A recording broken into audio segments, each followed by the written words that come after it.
안녕하십니까. 소중한 나 무한 행복 소나무 시간입니다. 오늘 분위기가 무언가 다르죠? 이곳은 바로 청양의 안심사라는 사찰이 되겠습니다. 오늘 부처님 오신 날 특집으로 새롭게 여러분들에게 다가가고 또 여러분들에게 무언가 힐링하는 느낌 드리고 싶어서 또 답답한 마음에 치유하는 그런 환한 분위기 연출하고 싶어서 일부러 꽃이 가득하고 꽃이 아름답기로 유명한 도량 청양 안심사에서 여러분 만나 뵙게 되었습니다. 네, 참으로 반갑습니다, 여러분.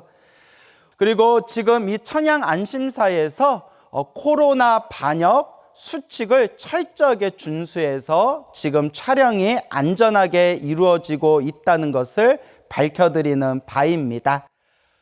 이 청양 안심사는 주지 스님이신 인자 득자 인득 스님께서 창건하신 사찰입니다. 그래서 이 인득 스님의 원력이 가득 담겨져 있는 이 아름다운 도량에서 또 우리 불자님들에게 소나무의 좋은 내용, 소중한 나 무한행복의 좋은 부처님의 가르침 전할 수 있는 기회를 만나서 저 개인적으로도 너무 흥겹게 생각을 합니다. 자, 오늘 여러분들에게 굉장히 재밌고 감동스러운 이야기를 준비했습니다. 제가 굉장히 아끼고 있었던 이야기거든요. 너무나 감동적인 이야기라서 이거 언제 터뜨릴까? 이거 그냥 아무 때나 터뜨리면 안 되고 특집 때 한번 이 이야기를, 이 썰을 좀 풀어야 되겠다 했는데 오늘 또 이렇게 좋은 도량에서 우리 불자님들에게 오늘의 감동적인 이야기를 들려드릴 수 있어서 저도 개인적으로 기분이 참 좋습니다. 여러분들 한번 제가 오늘 좋은 이야기 여러분들께 들려드릴 테니까 한번 귀를 기울여서 경청해 보시기 바랍니다. 지금 서대문구 연희동에 살고 계시는 지금 75살이 되신 75살이 되신 노보살님이 계세요. 그 보살님의 법명이 공덕행 보살님입니다. 공덕을 많이 실천했나 봐요. 그래서 법명이 공덕행 보살님이신데 이 공덕행 보살님이 소나무의 엄청난 애청자이고 엄청난 광팬이시랍니다. 그래서 언젠가 화계사에 직접 오셔가지고 저에게 이렇게 긴 내용의 편지를 주시면서 스님, 제가 저의 신행생활과 제 사연이 담겨져 있습니다. 한번 읽어주십시오 하시더라고요. 이 공덕행 보살님은 원래 친정집이 아주 독실한 교회를 다니는 기독교인이었다고 해요. 그래서 부모님도 완전히 교회에 깊은 믿음을 가지신 분들이었고, 친오빠는 교회 집사셨고, 올케 언니는 권사셨고, 또 자기도 어렸을 때부터 교회를 다니면서 성인이 되어서는 주일학교에서, 교회 주일학교에서 아이들을 가르치는 교사였다고 합니다. 그렇게 독실한 집안에 그런 어떤 기독교 신자로서 지내고 있었는데요. 요 공덕행 보살님이 어렸을 때부터 갓난아기였을 때 요 귀병을 좀 앓았대요. 그래서 그 어렸을 때부터 자꾸 귀에서 줄줄 고름이 새어 나왔다고 합니다. 그래서 이 귀병이 굉장히 심했는데 무슨 약을 쓰고 무슨 치료를 받아도 그 귀병이 낫지를 않더래요. 낫지를 않으니까 어머니께서 하다 어떤 민간 비방을 사용했냐면, 여러분 거머리 아시죠? 거머리를 막 그걸 조각조각 그걸 잘라가지고 그걸 빻아서 거기다 참기름을 붓는데요. 거머리에다 이제 참기름을 부어가지고 그걸 막 버무려가지고 그걸 이렇게 귀 속에 집어넣는 비방이 있었다고 합니다. 좀 더럽죠? 근데 오죽 답답하면 했겠어요. 오죽 어머니가 답답하면 병원도 가보고 약도 써보고 했겠지 않습니까? 그래도 전혀 낫지를 않았답니다. 그러니까 그 귀병 때문에 항상 이제 성인이 된 뒤에도 굉장히 고생을 했었는데 어느 날이었대요. 이제 교회를 열심히 다니고 있었던 20대 초반의 어느 날 이렇게 탁발하는 스님이 집에 싹 찾아오셨대요. 또로록 똑 떠러럭 떡 목탁을 치면서 이제 탁발을 오셨는데, 근데 깜짝 놀래가지고 자기 집에 스님이 이렇게 탁발하러 오신 경우가 처음이었대요. 근데 우리가 종교가 다르면 우리는 교회 다녀요, 예? 다른 데로 가세요, 이럴 수도 있잖아요. 근데 보살님이 참 착하셨던 것 같아. 심성이 참 고우셨던 것 같아요. 스님이 이렇게 탁발을 오시니까, 스님 저희 집에는 돈은 없고 쌀밖에 없습니다. 쌀밖에 없는데 어떡합니까? 라고 하니까 스님께서 하시는 말씀이, 쌀도 좋습니다, 쌀로도 충분합니다 하시더래요. 그래서 그 큰 대박으로 한번 바가지에다 쌀을 싹 퍼가지고 스님 바랑에다가 탈탈 이렇게 털어들었답니다. 그래서 스님께서 고맙다는 뜻으로 관세음 보살, 관세음 보살 이렇게 목탁을 또르륵 치시면서 뒷걸음질 치면서 나가시는데, 그 목탁 소리와 연불이 얼찌나 맑고 깨끗하고 청아한지 마음속에서 엄청난 기쁨과 환희감이 막 일어났대요. 그 순간 감동을 받은 이 보살님이 무슨 생각을 했냐면, 순간 나는 스님이랑 결혼해야지, 이렇게 생각을 했대요. 스님이랑 결혼해야지? 어머, 큰일 날 사람이야. 스님이랑 왜 결혼해? 스님이랑 결혼해야지? 너무 감동을 받아가지고요. 그 목탁 소리에, 연불 소리에. 그러니까 평생 교회 다니시던 젊은 처자가 스님의 목탁 소리와 연불 소리 듣고 마음에서 막 기쁨이 터져 나오면서 나 스님이랑 결혼하고 싶다, 이런 생각을 한 것 자체가 전생부터 불연이 있는 분이에요. 부처님과 인연이 있는 분입니다. 여러분들이 이번 생 이렇게 부처님 법을 만난 것도 인연이고, 저와 이렇게 안심사에서 만나게 된 것도 인연이고, 또 여러분들을 아끼고 사랑해주는 남편과 아내를 만난 것도 표정이 별로 안 밝으네요.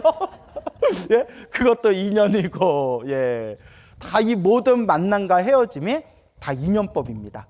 그러니까 요 보살님도 전생에서부터 부처님과 깊은 인연이 있었기 때문에 스님의 목탁소리와 연불소리를 듣는 순간 너무나 마음이 기쁘고 환희심이 막 일어나면서 나 스님이랑 결혼해야지. 그러다가 순간 아이고, 스님은 결혼을 못 하시지, 이런 생각이 들면서, 그러면 부처님을 모시고 있는 절에서 살면 되지, 이런 생각을 했답니다. 평생 교회 다니던 젊은 처자가 스님하고 결혼을 못하면 그냥 부처님 모신 절에서 살면 되지, 그런 마음을 딱 일으킨 거예요. 이게 인연법이구나. 이게 참 말로써 표현할 수 없는 인연법이구나, 그런 생각이 듭니다. 그래서 이 보살님이 어느 날 친척집에서 머무르고 있을 때 친구랑 함께 서울에 있는 어느 사찰에 구경을 갔대요. 사찰에 이렇게 예쁜 사찰에 이렇게 구경을 갔는데, 그 절에서 어느 할머니를 만났대요. 절에 사시는 할머니를 이렇게 이제 만났는데, 할머니하고 이렇게 대화를 했대요. 할머니, 절이 참 예뻐요. 절이 아주 예뻐요. 절이 예쁘지. 그래, 새댁은 어디서 왔어? 뭐 이러면서 대화를 하는데, 그 할머니가 자기를 너무나 마음에 쏙 들어 하시더래요. 그래, 남자가 없고 혼자야. 그래도 이제 결혼할 때도 다 됐을 텐데, 옛날엔 이제 20 넘으면 시집 갔지 않습니까? 어떻게 남자친구도 없어? 잘 됐다. 내 손주가 있는데 한번 만나볼래? 이러는 거예요. 그래서 그러면 한번 만나볼까요? 그래서 이제 이걸 전문 용어로 부팅이라고 하죠. 예? 자, 그래서 이제 서로 이제 만나게 됐어요. 할머니가 이제 중간에서 다리를 놔줘가지고, 그래서 이제 만났는데 손주가 너무 착하고 마음에 쏙 들더래요. 이것도 인연법이에요. 손주가 너무나 착하고 마음에 쏙 들어서 몇 번 만나다가 둘이 이제 결혼을 한 거예요. 결혼을 했는데 알고 봤더니 그 집안이 아주 독실한 불교 집안이었고, 시아버님이, 그러니까 절에서 만났던 할머니의 아드님 되시는 분이 자기의 시아버님이 스님이었던 거예요. 이거 묘하죠? 그래서 시아버님 하고 만났는데 스님이신 거야. 근데 자기는 좋았대요. 이게 불심이고 이게 불연이에요.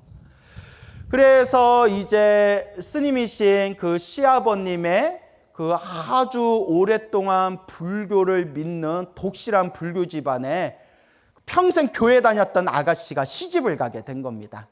근데 자기가 평생 교회 다녔던, 어렸을 때부터 교회를 다닌 모태신앙의 습관 때문에 처음에는 이제 불자가 되지를 못합니다. 그리고 시집을 간 뒤에도 처음에는 교회를 다녔대요. 교회를 다녔는데 다행히 시댁에서는 자기의 종교를 굉장히 존중해 줬대요. 원래 불교에서는 그러지 않습니까? 남의 종교도 많이 존중해 주고, 우리가 흔히 스님, 우리 아들이 불교를 안 믿고 딴 종교 믿어요 하면 우리 불자들 뭐라고 해요? 괜찮아요. 뭘 믿어도 착하게만 살면 돼요. 약간 이런 분위기가 있지 않습니까? 그래서 교회 다니는 자기를 그렇게 이제 나무라지 않고 자기의 종교를 이렇게 시댁에서 존중을 해주셨대요. 그런데 결혼을 해서 이제 첫 번째 아이를 낳고 난 뒤에도 계속 이렇게 귀에서 이제 고름이 줄줄 새는 거예요. 그래서 항상 1월 달하고 8월 달 때 견디기 힘들 정도로 귀가 아팠대요. 1월 달은 겨울이고 8월 달은 여름이지 않습니까? 그러니까 한겨울이나 한여름에 막 며칠씩 도저히 참을 수 없을 정도로 막 귀에서 고름이 새어나오면서 막 귀가 아팠는데 어느 날이었대요.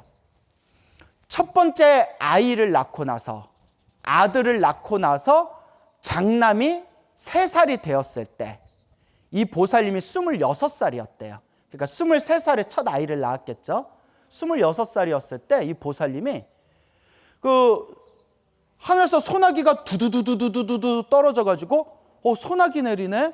이거 마당에 빨래 널어놨는데 해가지고 빨래 거들려고 마당에 이렇게 걸어가는 순간 갑자기 왁 하면서 피를 토했대요. 피를 토하고 그 자리에서 쓰러져 버렸대요. 집안에서 난리가 나가지고 큰 병원에 데려갔겠죠. 근데 의사가 다 이렇게 검진을 하고 난 뒤에 폐병입니다. 폐병입니다. 그리고 지금 손을 쓰기에는 너무 늦은 것 같습니다. 그냥 먹고 싶은 거 실컷 먹고 하고 싶은 거 실컷 하다가 그냥 편안히 가게 해주세요 라고 의사가 이야기하더래요. 가망이 없다는 거죠. 그리고 병원에서 이제 독한 약을 하나 지어줬대요. 그래도 이거 먹으면서 먹고 싶은 거 실컷 자시고 하고 싶은 거 실컷 하시면서 마음의 준비를 좀 하십시오라고 시한부를 통보받았는데, 근데 그렇게 몸이 아픈 와중에서도 둘째, 셋째를 또 낳았대요. 참 이 사람의 생명력은 너무 오묘해요. 그렇게 아픈데도 둘째도 낳고 셋째도 낳고 그럭저럭 살았대요. 아픈데도. 그러다가 이제 셋째까지 낳고 나서 몸이 너무나 힘들고 쇠약해지고 막 귀도 아프고 고름이 줄줄 새고 숨쉬기도 힘들고 정말 죽을 것 같이 힘들었답니다. 그래서 집안에 부탁을 했대요. 제 마지막 소원입니다. 제가 기도원에 들어가서 기도원에서 제가 일주일만 금식 기도하고 오겠습니다.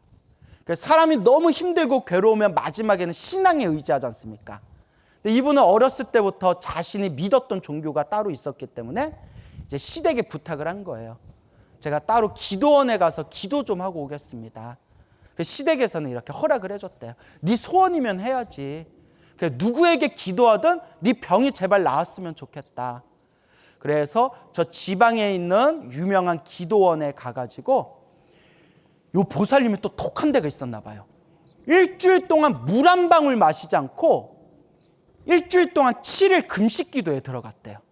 물 한 방울 드시질 않으셨대요. 그리고 7일 동안 밤을 새면서 금식 기도를 했는데 끝내 아무런 효과를 얻지 못했대요. 그렇게까지 독하게 기도를 했는데 너무 안타깝죠. 그리고 이제 집으로 돌아와서 끙끙 앓고 있는데 어느 날 다 꿈을 꿨대요. 근데 꿈이 참 묘해요. 어느 날 꿈을 꿨는데 꿈에 자기가 넓은 강당에, 엄청나게 넓은 강당에 다 서 있는데 수천 명의 사람들이 함께 이렇게 서 있더래요. 수천 명의 사람들이, 이 수천 명의 사람들이 강당에 가득 서 있는데 앞에 여자 2명이 나타나서, 젊은 여자 2명이 나타나서, 자, 지금부터 보살을 뽑겠습니다. 누구를 뽑겠습니다? 보살을 뽑겠습니다. 이 중에서 한 명만 뽑겠습니다. 이러더래요. 그래서 이제 사람들한테 막 질문을 하다가 딱 자기 차례가 왔대요. 그러니까 그 앞에 있는 여자 2명이 더하기 빼기를 자꾸 시키더래요. 더하기 빼기 더하기 빼기 해서 그러니까 딱딱 맞췄대요. 몇 더하기 몇은 몇, 몇 빼기 몇은 몇. 그러니까 자꾸 맞추니까 그 여자 2명이 막 웃으면서 겉봐, 할 수 있잖아. 너 이렇게 할 수 있잖아. 이렇게 칭찬하면서 네가 보살로 뽑혔다. 뒤돌아서 사람들한테 인사해라. 이러더래요.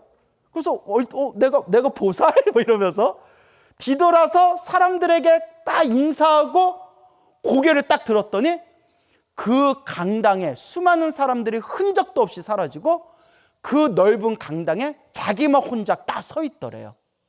그리고 깜짝 놀라서 잠에서 딱 깼는데 너무나 생생해서 아무리 생각해도 보통 꿈 같지가 않더래요. 고민하다 꿈에서 자기가 보살로 뽑혔잖아요. 보살이 불교를 수행하는 거룩한 수행자들을 보살이라고 부르잖아요.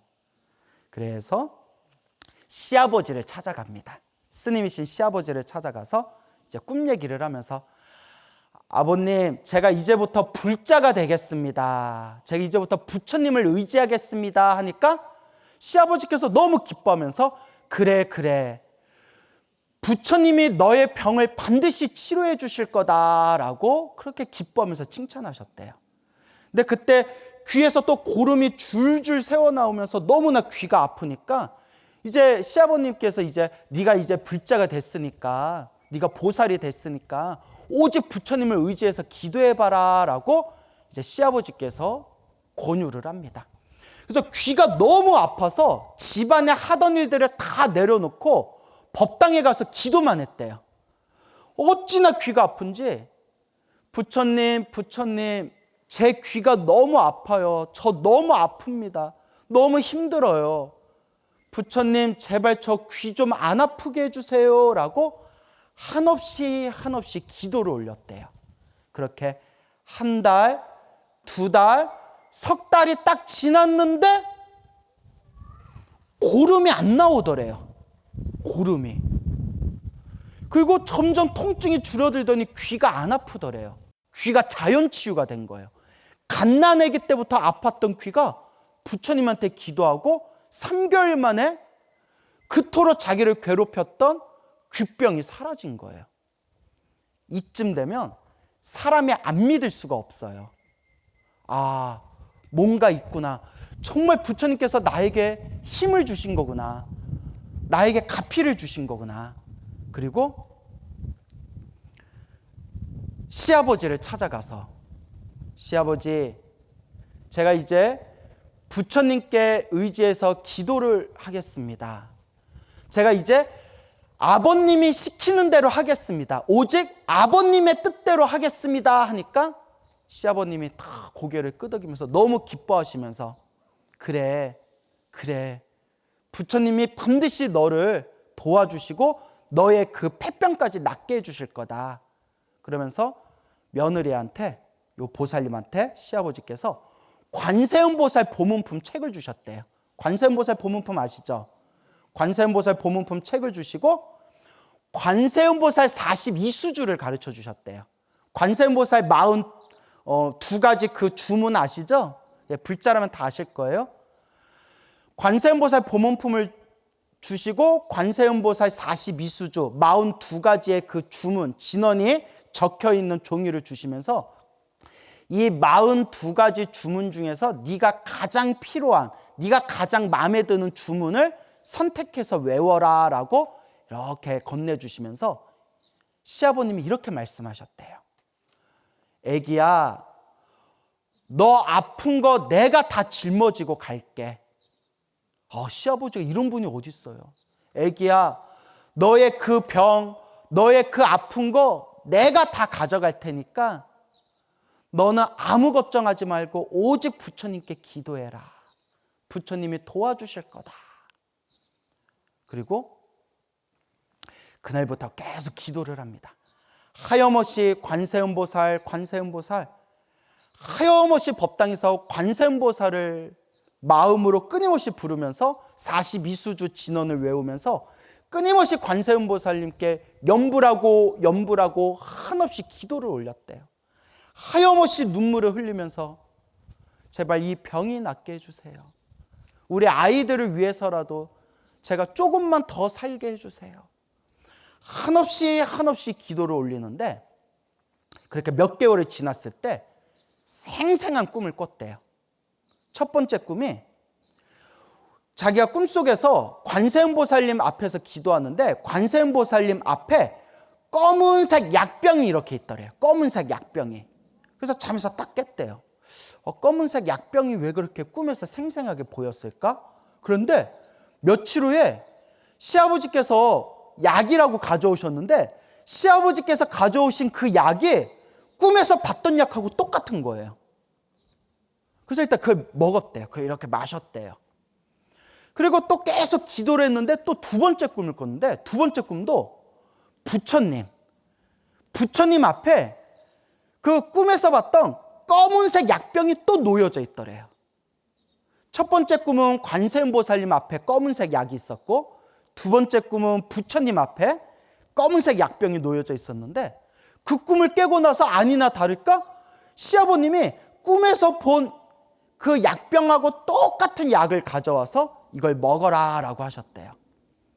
그래서 꿈에서 똑같은 약병 두 개를 보고 시아버지가 가져오신 그 약을 두 번을 그렇게 먹고 나니까 그토록 자신을 힘들고 괴롭고 그 엄청난 통증을 일으키던 그 아픔이, 그 고통이 싹 사라졌대요. 그래서 병원을 갔더니 병원에서 혀를 끌끌 차면서 의사가 하는 말이 폐가 다 녹아가지고 거미줄처럼 너덜너덜해졌습니다. 이러는 거예요. 그런데 희한한 게 아프다 안 아프다? 아프지가 않더래요. 겉으로 볼 때는 너무나 멀쩡하더래요. 그때 보살님이 생각하기를 불보살 가피구나. 내 기도의 힘으로 부처님께서 도와주신 거구나. 부처님의 가피가 아니었으면 나는 벌써 죽은 목숨이었겠구나 라는 생각이 들더랍니다. 그 보살님이 그렇게 기도를 할 때 꿈에서 어느 날 대세지 보살님이 나타나셨대요. 꿈에 대세지 보살님이 싹 나타나더니 자신을 데리고 큰 들판을 데려가셨대요. 그 들판에 그 익은 벼들이 쫙 펼쳐져 있는데 대세지 보살이 자기한테 그 익은 벼들을 딱 보여주면서 저 벼가 보이지? 저 익은 벼들처럼 저 익은 벼와 같이 너도 항상 머리를 고개 숙이고 항상 겸손하게 살거라.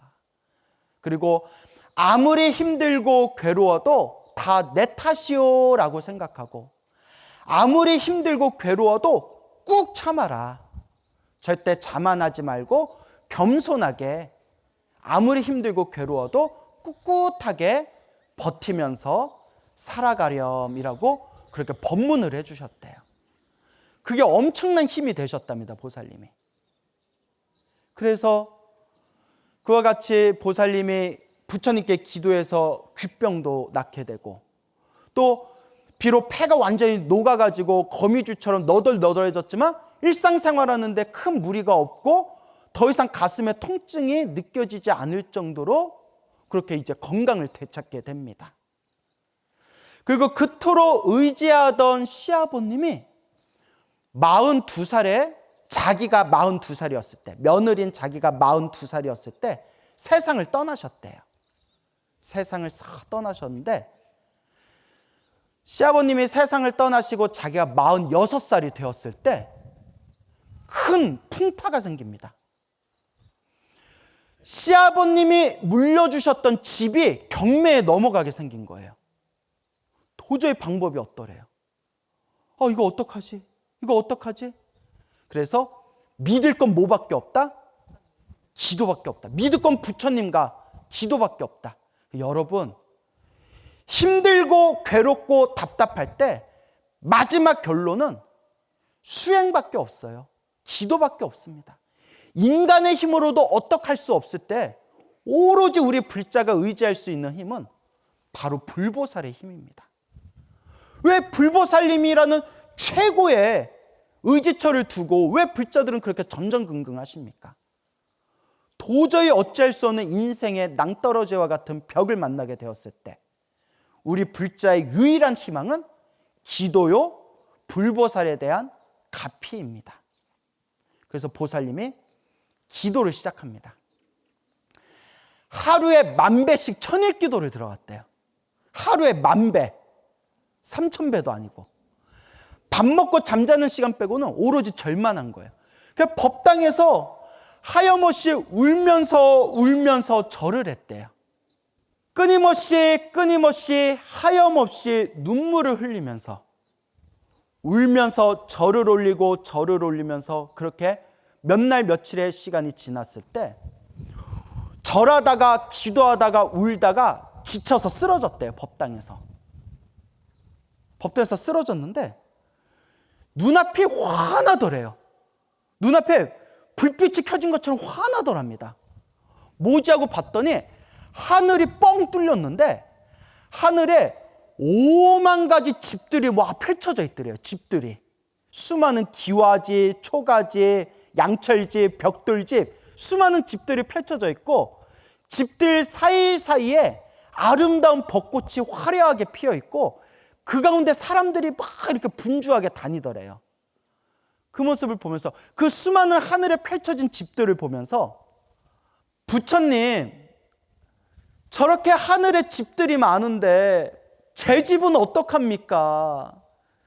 시아버님이 주신 이 집을 다 넘어가게 생겼습니다. 하늘에 저렇게 다른 사람 집들은 많은데 제 집은 어떡합니까? 부처님, 저 어떡합니까? 하면서 또 막 눈물을 흘리면서 기도를 올렸대요.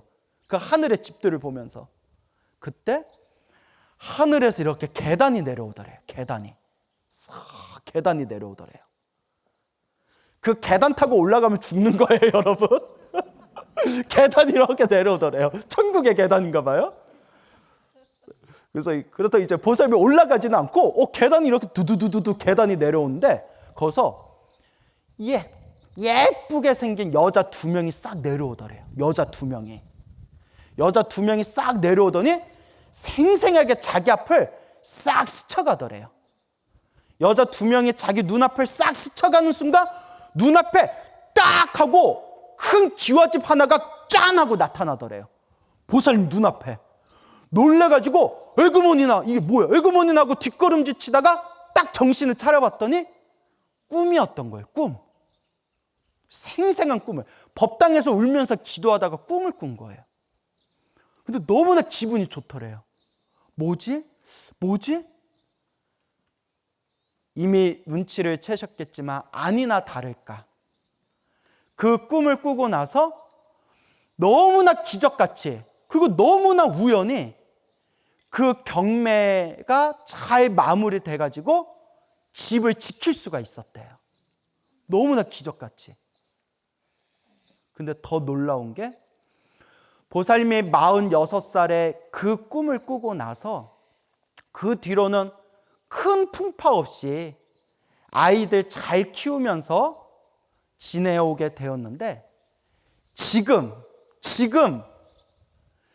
그때 꿈에서 봤던 기와집하고 똑같은 집에서 살고 계시대요. 그래, 이게 부동산이에요, 여러분. 여러분 집이 필요하시면 부처님한테 집 하나만 던져달라고. 예, 웃자고 한 말이고요.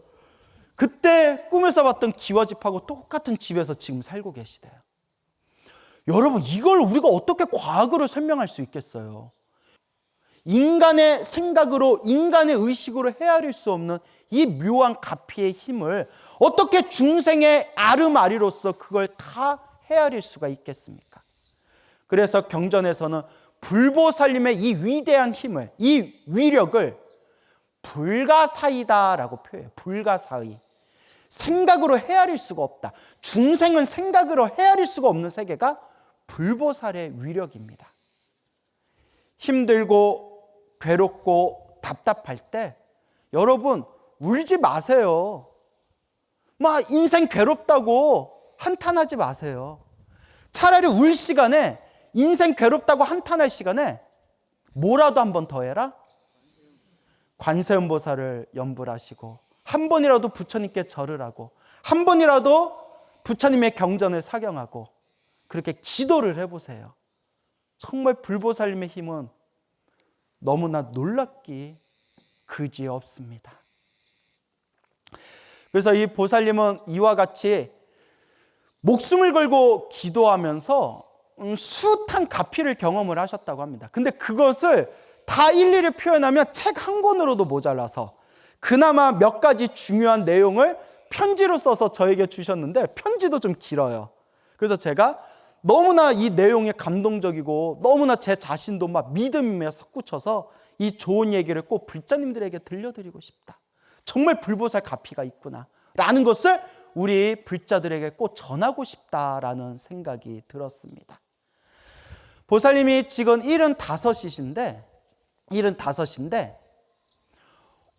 콩팥하고 폐하고 심장이 거의 다 녹아있대요. 지금 녹아있는데 겉으로는 멀쩡한데 폐하고 심장이 완전히 거의 너덜너덜해져 있는 상태라서 병원에 가면 의료진들 다들 놀란대요.